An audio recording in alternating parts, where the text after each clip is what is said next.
ligne continue est précédée de 3 flèches de rabattement. Oui, réponse A. Non, réponse B. L'interdiction de dépasser s'étend sur 25 km. Oui, réponse C. Non, réponse D.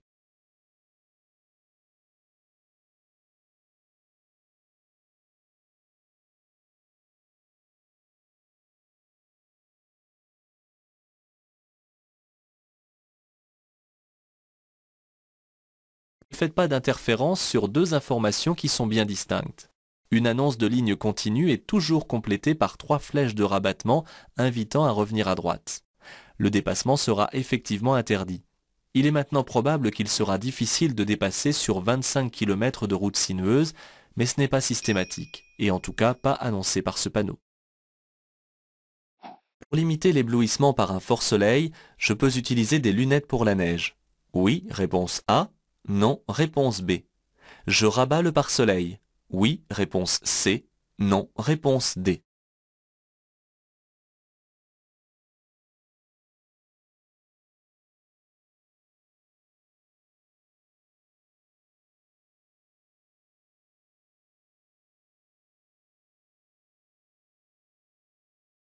Attention, toutes les lunettes de soleil ne sont pas adaptées pour la conduite, et plus particulièrement celles qu'on utilise pour la neige. Sur la notice, il faut vérifier que le symbole ne soit pas celui qui comporte une voiture barrée d'un trait, car elles sont trop foncées pour la route. Elles sont déconseillées pour la conduite. Le pare-soleil est prévu pour atténuer l'éblouissement direct du soleil. La limitation de vitesse s'applique sur 2000 mètres. Oui, réponse A. Non, réponse B.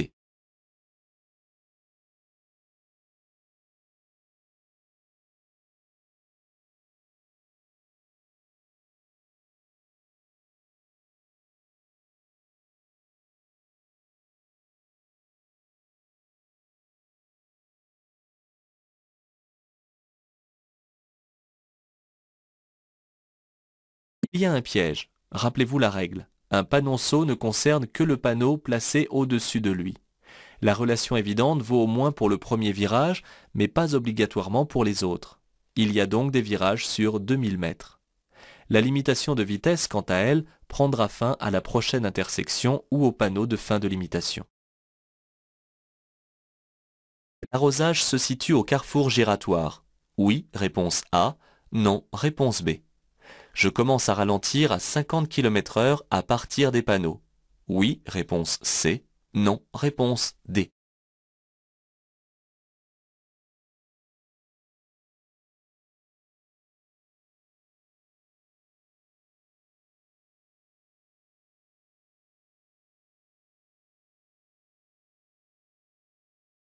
Attention aux mauvaises habitudes.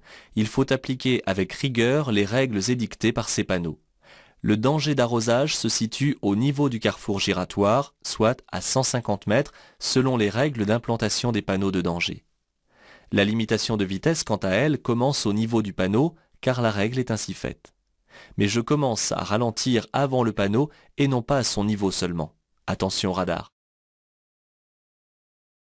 Je peux dépasser. Oui, réponse A.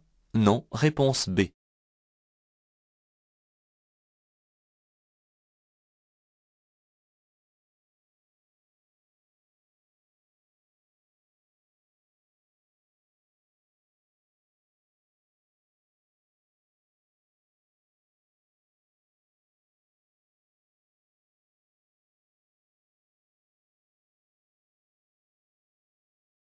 Sur les questions de dépassement, la réponse n'est pas toujours négative. Mettez en place la procédure de contrôle, l'espace, la signalisation, les autres usagers. Pour pouvoir dépasser, je dois m'assurer que c'est faisable. La route est à sens unique et personne derrière moi ne me dépasse. La ligne rapprochée qui se termine ici n'interdit pas la manœuvre de dépassement. Je contrôle à côté de moi, j'avertis et je dépasse. En agglomération, la limite de vitesse peut être abaissée à 30 km/h. Oui, réponse A. Non, réponse B. Relevée à 70 km/h. Oui, réponse C. Non, réponse D.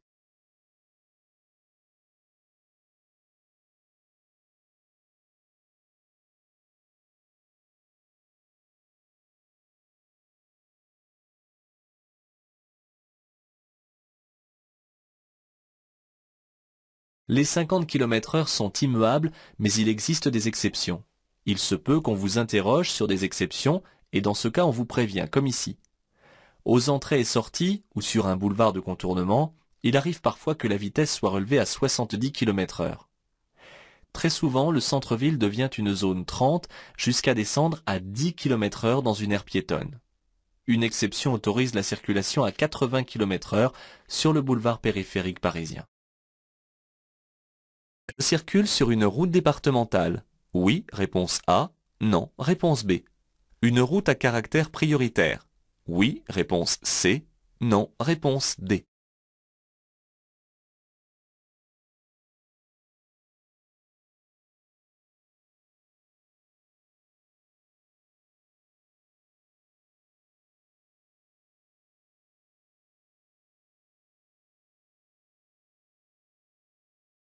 Le seul signal qui donne le statut de route à caractère prioritaire est le losange jaune à listel blanc.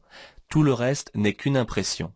L'aménagement de la route et les panneaux de direction ne doivent pas vous influencer dans votre choix.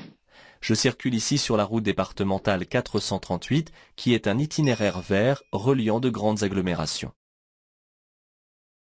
Ce panneau me concerne plus particulièrement si je conduis une camionnette. Oui, réponse A.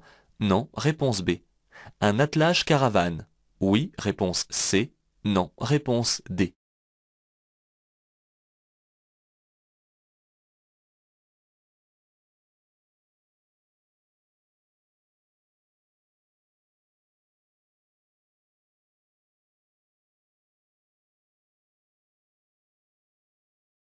L'examen, vous conduisez une voiture de tourisme, mais on peut vous interroger sur tous les véhicules de catégorie B. Ici, on le précise. Avec une camionnette, si elle est chargée, je vais sentir qu'elle va prendre de la vitesse. Je rétrograde un rapport de vitesse. Avec une caravane, celle-ci va pousser sur le véhicule tracteur et créer un déséquilibre qu'on appelle le lacet. Je risque une fatale mise en portefeuille en cas de freinage, c'est-à-dire que la caravane dérape en travers. Je réduis ma vitesse. Pour conduire, la vision minimale binoculaire après correction est de 1 dixième. Réponse A. 5 dixièmes. Réponse B.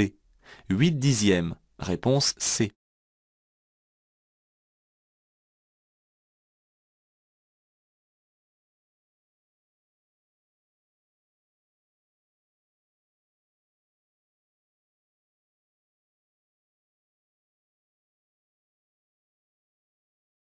Il reste encore dans les mémoires l'ancienne norme de 8 dixièmes, alors actualisée. Cette norme des 8 dixièmes pour le meilleur œil reste cependant encore appliquée pour les permis poids lourds. L'image actuellement sur l'écran représente ce que voit un conducteur ne possédant que 5 dixièmes en vision binoculaire, c'est-à-dire sur les deux yeux. C'est très peu, mais c'est la limite minimale. En cas de croisement avec un tel attelage, je suis prioritaire. Oui, réponse A. Non, réponse B.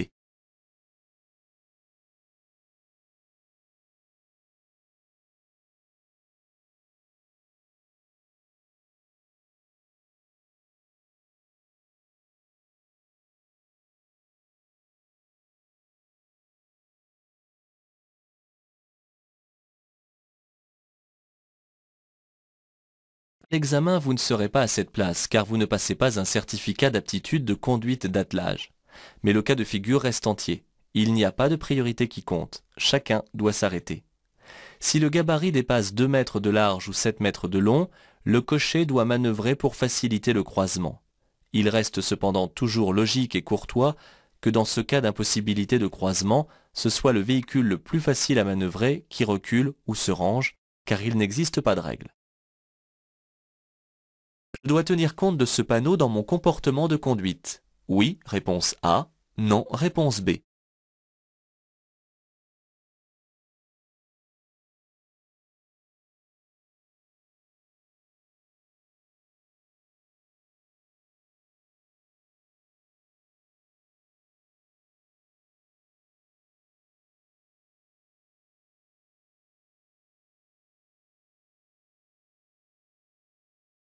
Ce panneau n'annonce pas qu'un terrain de camping et de caravaning. Je dois en tenir compte dans ma conduite car je serai peut-être amené à ralentir. En effet, une caravane ne se manœuvre pas aisément dans un virage. le terrain est à droite. Il en est de même en sortant du terrain pour s'insérer sur l'axe routier. Je surveille le secteur. Attention donc à imaginer tout ce qui peut être lié à un simple panneau. J'entre sur une autoroute. Réponse A. Une route réglementée. Réponse B. Une voie rapide. Réponse C.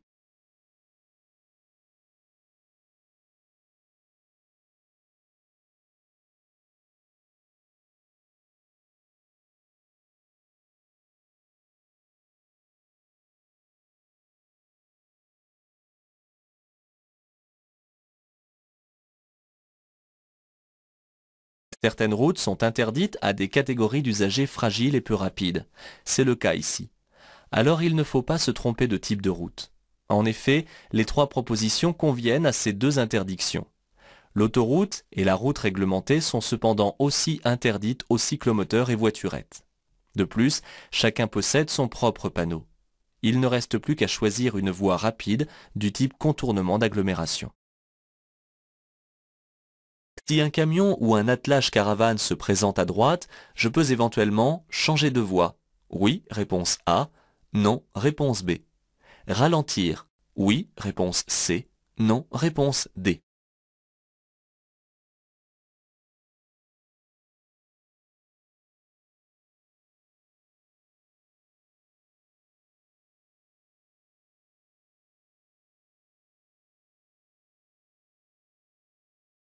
Il y a la règle et il y a la courtoisie.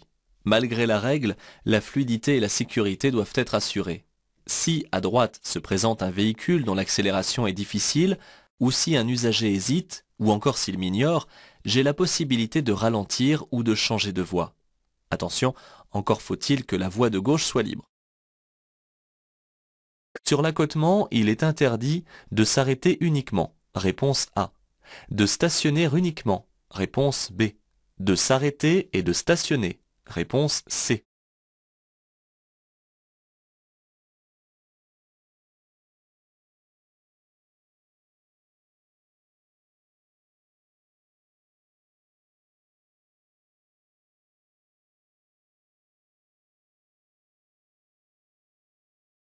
Bien que le panneau n'interdise que le stationnement, c'est là le piège éventuel. Je ne peux pas non plus ici m'arrêter. En effet, la ligne de rive est ici celle d'une bande d'arrêt d'urgence. Pour rappel, on peut aussi trouver une bande d'arrêt d'urgence sur les grands axes routiers à double sens de circulation. La chaussée déformée est obligatoirement due aux chutes de pierres. Oui, réponse A. Non, réponse B.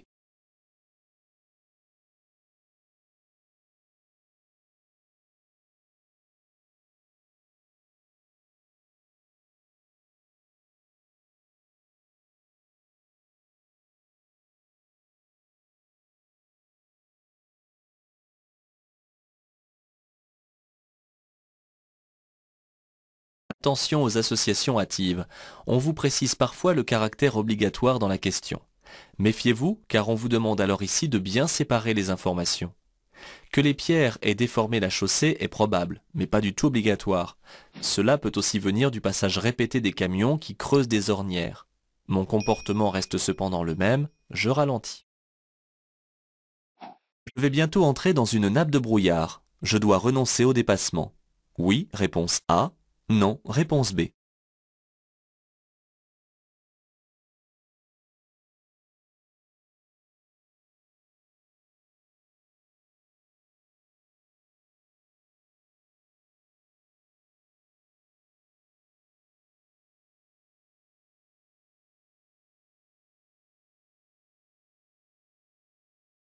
Attention à ce qu'on montre sur l'image. Il y a brouillard et brouillard.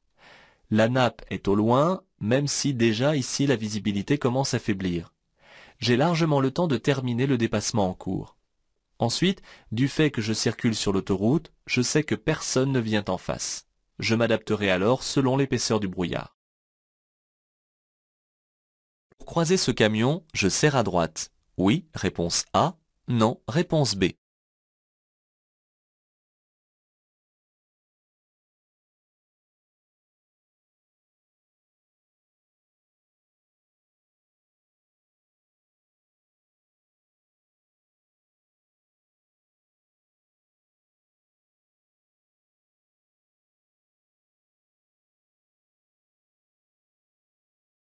Chacun est dans sa voie, on pourrait penser à tort qu'il n'est pas nécessaire de modifier la trajectoire. Lorsqu'il s'agit d'un croisement, il faudra toujours répondre qu'on serre à droite, et il y a une bonne raison. Un camion déplace beaucoup d'air. Selon son volume et sa vitesse, le coup de vent subi sera plus ou moins important. Je prends pour bonne habitude de serrer à droite lors d'un croisement afin d'en atténuer les effets. Je suis en période probatoire. Circuler après avoir consommé de la drogue me coûte mon permis de conduire. Oui, réponse A. Non, réponse B. Peut me conduire en prison. Oui, réponse C. Non, réponse D.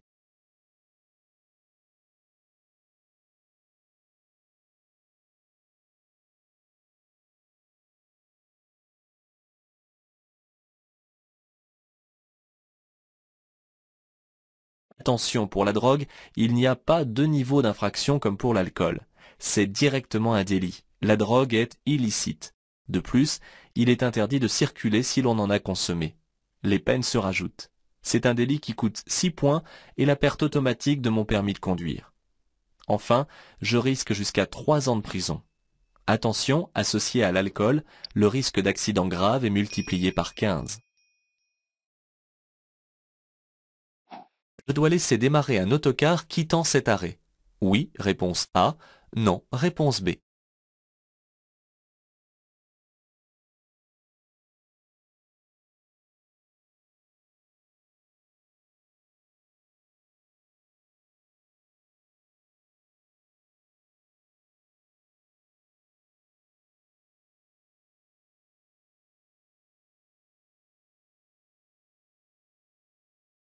Agglomération, hors agglomération, les règles diffèrent. Il est facile de comprendre qu'on favorise la circulation des bus en agglomération et que cela soit faisable au regard des vitesses en ville. Mais il est tout aussi concevable que cette même règle est inapplicable en des lieux où l'on circule éventuellement à 90 km/h. Je reste cependant prudent du fait des passagers qui en descendent. Ce panneau interdit de stationner ailleurs que sur le parking. Oui, réponse A. Non, réponse B.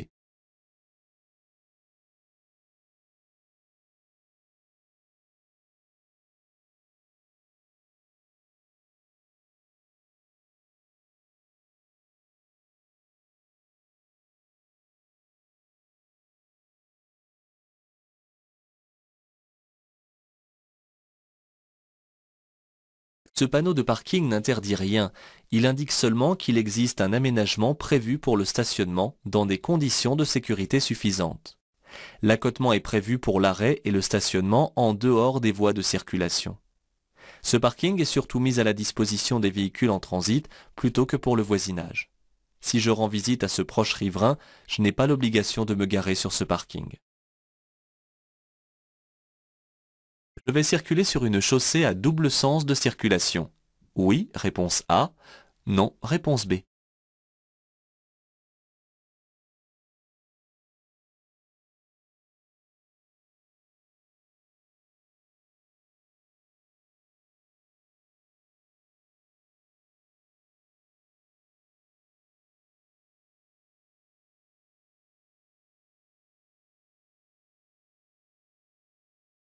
Que signifie réellement ce panneau? Une déviation de trajectoire, certes, mais aussi un changement de chaussée pour raison de travaux. Je vais passer sur la chaussée normalement réservée au sens inverse de circulation. Il n'y a actuellement qu'une file de circulation. Je vais arriver sur une file dans chaque sens. Après avoir signalé un accident, je quitte cet espace. Oui, réponse A. Non, réponse B.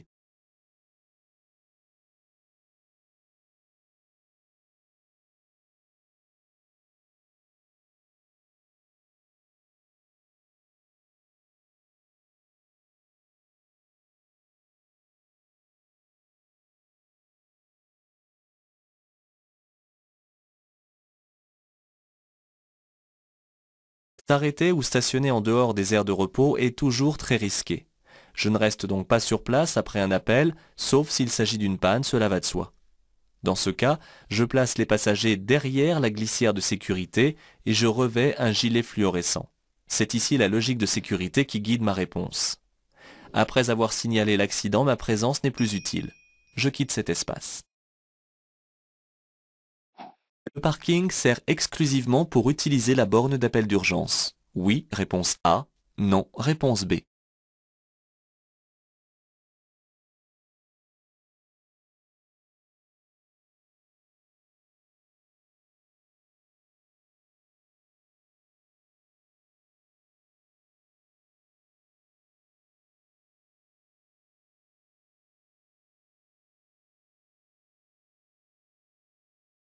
Vous ne circulez pas sur une autoroute, ni non plus sur une route express. Les règles diffèrent.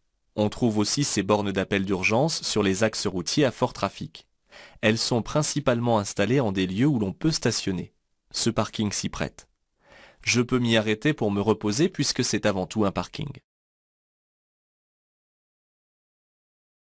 Je dois attendre le coucher du soleil avant d'allumer les feux. Oui, réponse A. Non, réponse B.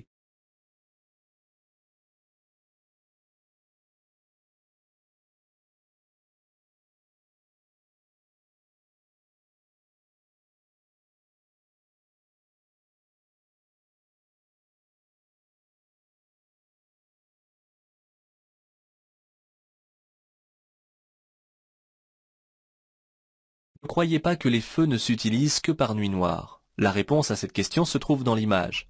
On voit ici le soleil encore haut à l'horizon, et pourtant la visibilité est mauvaise.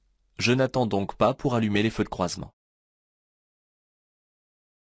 Pour m'arrêter dans une zone 30, j'ai besoin de 4 mètres. Réponse A. De 12 mètres. Réponse B.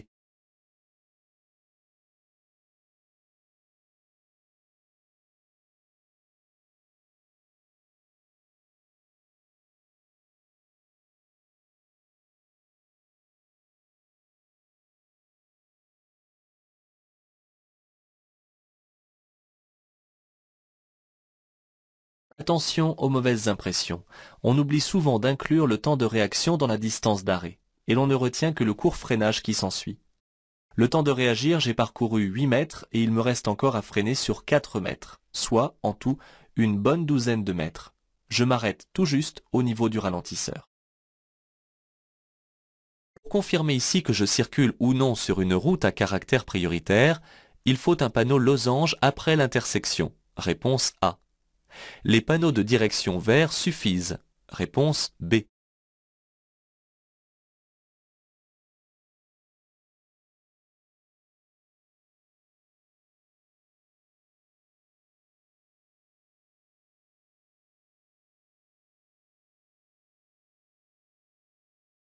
Ne vous fiez pas à la simple impression. Ce n'est pas parce qu'on est protégé dans une intersection que la route est à caractère prioritaire. En aucun cas les panneaux de direction vert n'indiquent ce statut. Ils jalonnent un grand axe routier entre deux villes importantes. Pour avoir confirmation du caractère prioritaire, un losange est placé après l'intersection afin d'informer ceux qui entrent. Je n'en vois pas après l'intersection. Je viens d'entrer en agglomération. Cette route permet de circuler à 70 km/h. Oui, réponse A. Non, réponse B.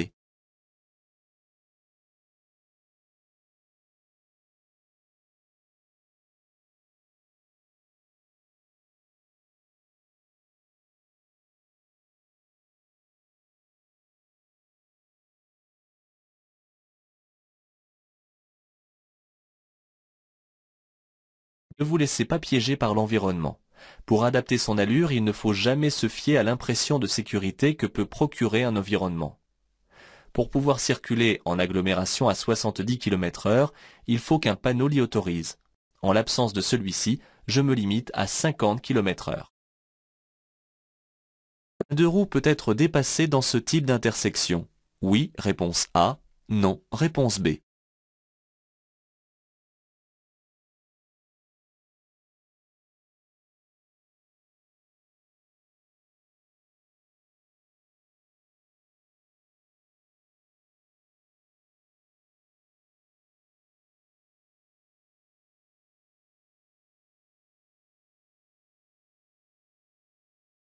Les dépassements sont interdits dans les intersections non protégées, comme ici. Mais il y a un piège, car toutes les règles ont leur exception. Il reste possible de dépasser un deux roues dans ce type d'intersection, si bien sûr je n'ai pas à céder le passage à un usager arrivant à droite à ce moment-là. L'alcool augmente le temps de réaction. Réponse A. Diminue les capacités visuelles. Réponse B. Augmente les performances. Réponse C. Engendre un effet de tunnel. Réponse D.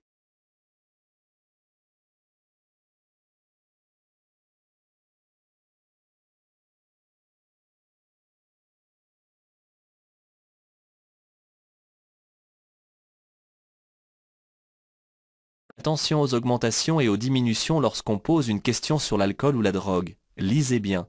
Les seules choses que ces produits augmentent, c'est le temps de réaction et le risque d'être impliqué dans un accident grave. Sinon, toutes les capacités physiques ou psychologiques diminuent. Je rencontre ces balises, je suis toujours protégé. Oui, réponse A. Non, réponse B.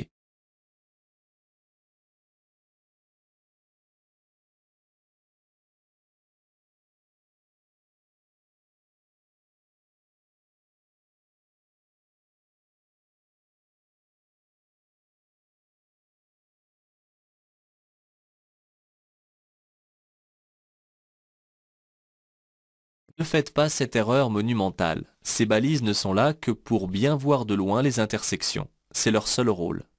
Pour en être convaincu, je me place sur la route à gauche ou à droite. Et que vois-je? Des balises. Et pourtant, il faudra ici s'arrêter et céder le passage. Je vérifie toujours quel est le régime des passages.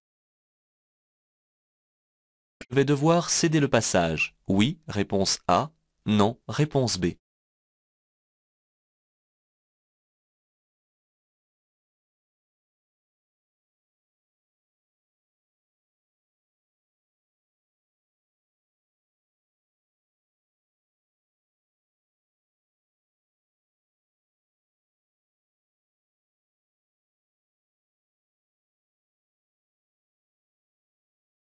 Ce carrefour peut paraître complexe. En fait, il est simplement dessiné de façon inhabituelle. Mais il signifie la même chose que les autres panneaux annonçant un carrefour giratoire. Un anneau au centre réajuste l'idée du carrefour giratoire et tout devient alors plus clair. Enfin, pour en être convaincu, un peu plus loin, le panneau d'intersection lève toute ambiguïté.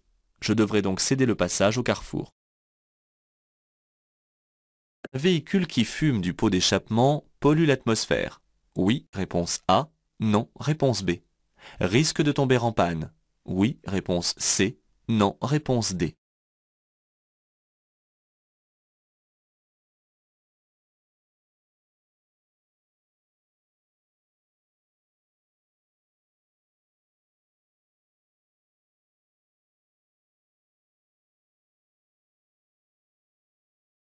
Il n'est pas difficile de répondre aux questions mécaniques. Un véhicule ne doit pas fumer, sauf un peu lorsqu'il est froid. Sinon, il va tomber en panne à plus ou moins long terme.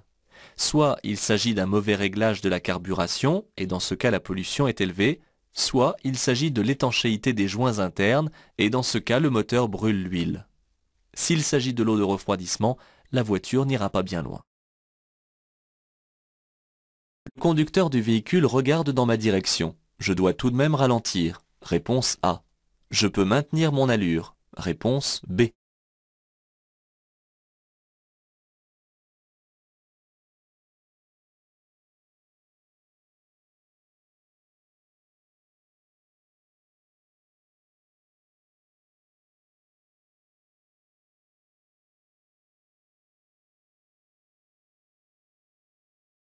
Ne vous laissez pas prendre par le fait que le conducteur vous regarde et par l'effet de sécurité évident que le regard procure.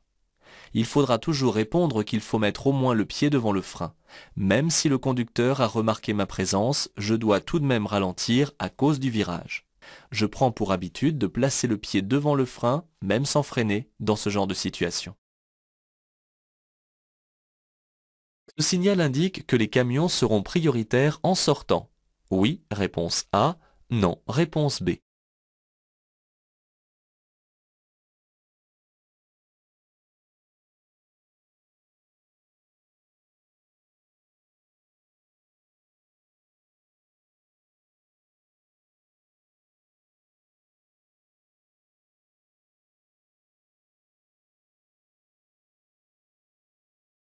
N'allez pas compliquer ce qui est simple, ne vous prenez pas dans les filets du piège. Ce panneau est temporaire et il annonce à 150 mètres un danger particulier, en l'occurrence celui de rencontrer des camions. Je dois ralentir car j'arrive en un lieu où ils manœuvrent pour sortir d'un chantier par exemple. Je n'ai pas à leur céder le passage, mais je serai peut-être amené à les laisser passer. Je circule à 130 km/h. Je dois ralentir. Oui, réponse A. Non, réponse B.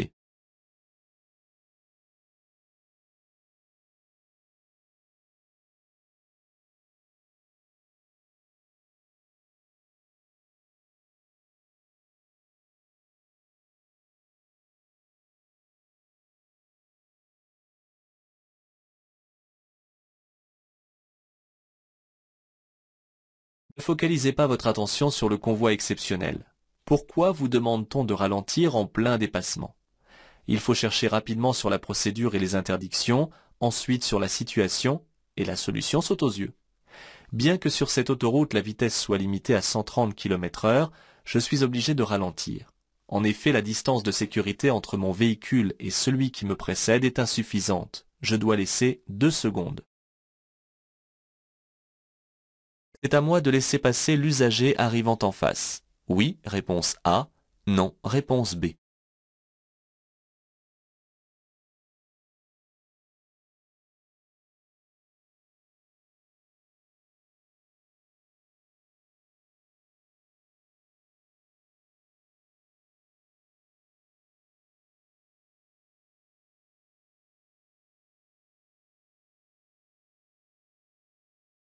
Attention, un usager mal stationné ne doit pas induire un autre mauvais comportement.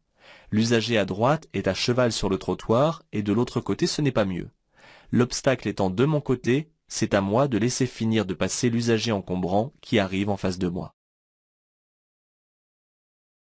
Pour stationner, je tiens compte des panneaux. Oui, réponse A. Non, réponse B.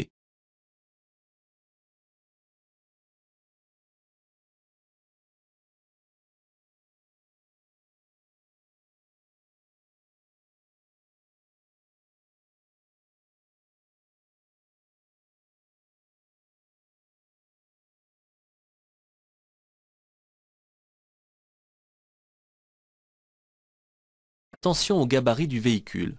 Je conduis en principe un véhicule de tourisme et je risquerais de masquer ici une partie de la signalisation. Je dois donc tenir compte de ces panneaux car cela fait partie de la liste des stationnements gênants. J'arrive à la fin d'un itinéraire vert. Oui, réponse A. Non, réponse B. Je vais devoir céder le passage. Oui, réponse C. Non, réponse D.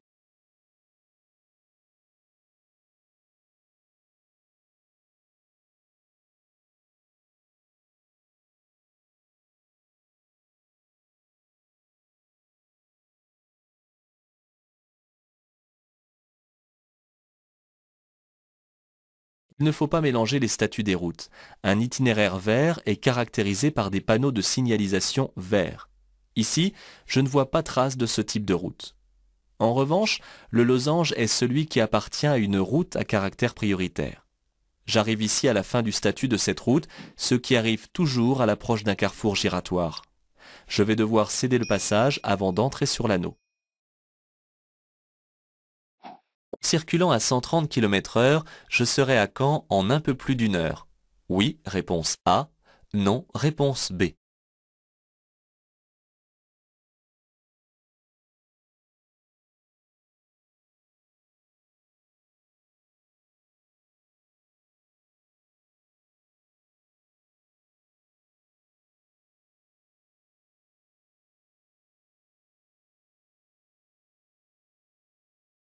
De gros calculs à faire, mais deux chiffres à comparer.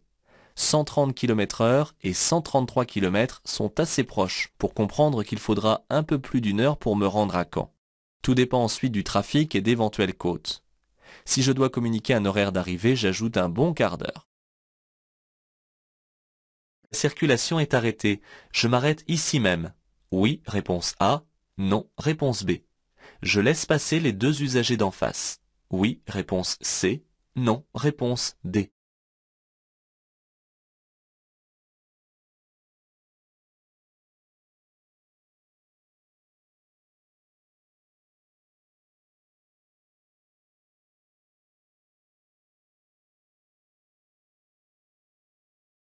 Voici l'exemple type d'une règle, où ceux d'en face doivent me céder le passage, qui se télescope avec une autre règle qu'on oublie bien trop souvent, celle de ne pas s'engager dans une intersection si c'est pour la bloquer. En effet, la circulation devant moi est à l'arrêt. Je dois m'arrêter ici même afin de laisser libre le passage à droite, ce qui permet aux usagers en face de passer devant moi.